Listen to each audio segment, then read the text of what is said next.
देखिए, इस मामले को जाति जनगणना यदि 2024 के चुनाव के पहले आप देखेंगे तो पूरे राष्ट्रीय स्तर पर राहुल गांधी जी और कांग्रेस पार्टी ने इसको पूरी ताकत के साथ उठाया और हर मंच से जाति जनगणना की बात राहुल जी ने की। उसका कारण यही है कि आज जो समस्याएं हैं, आम जनता की जो समस्याएं हैं, उसका हल जाति जनगणना में दिखाई देता है। किसकी कितनी जनसंख्या है वो भी पता चलेगा। उससे ये भी पता चलेगा कि उसकी आर्थिक स्थिति क्या है, उसकी सामाजिक स्थिति क्या है, राजनीति में उसकी भागीदारी कितनी है। ये उस सर्वे से ये भी पता चलेगा।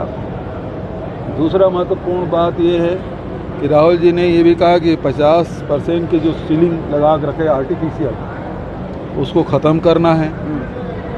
तीसरी बात ये है कि निजी संस्थाओं में भी जो शैक्षणिक संस्थाएं हैं उसमें भी ST SC OBC को आरक्षण मिलना चाहिए।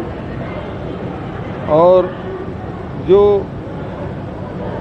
सबसे बड़ी बात ये है, इस गणना में जो फॉर्मेट बनेगा उसमें उल्लेख होना चाहिए कि हमारे इस जाति जनगणना में ST SC OBC के लोग कितने कॉर्पोरेट सेक्टर में हैं, कितने शासकीय संस्थानों में।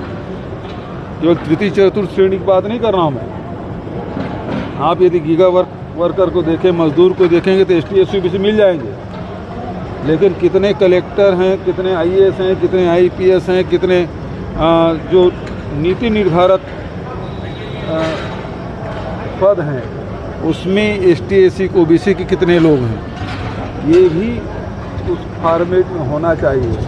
और सबसे बड़ी बात ये है कि इसको शुरू कब से कर रहे हैं, इसको लागू कब से कर रहे हैं। जो मोदी जी ये कहते थे हिंदुस्तान में केवल 4 जातियां हैं, आज राहुल जी के अभियान चलाने के कारण से उसे झुकना पड़ा और उस बात को स्वीकार करना पड़ा और सरकार उसे जाति जनगणना के लिए तैयार हुई।